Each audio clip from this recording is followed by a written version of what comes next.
અમેરિકાના વિઝા માટેની અરજી સાથે હવે $15,000 બોન્ડ આપવા પડશે। ડોનાલ્ડ ટ્રમ્પે આકરી ઇમિગ્રેશન નીતિ અમલી કરી છે।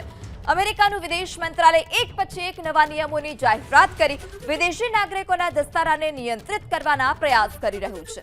નવા પ્રસ્તાવ અનુસાર અમેરિકાના બિઝનેસ કે ટુરિસ્ટ વિઝા માટે અરજી કરનારાઓએ હવે $15,000 સુધીના બોન્ડ આપવા પડશે। જો કે આ પ્રસ્તાવને મંજૂરી મળશે તો તેનાથી અમેરિકા જવા ઈચ્છતા ભારતીયોને મોટો ફટકો પડશે। નવા નિયમો અમલી બનાવવાનો હેતુ એ સુનિશ્ચિત કરવાનો છે કે જો કોઈ વિદેશી મુલાકાતી તેના વિઝાના નિયમોનું પાલન ન કરે તો તેના માટે અમેરિકાની સરકાર નાણાકીય રીતે જવાબદાર નહીં ગણાય।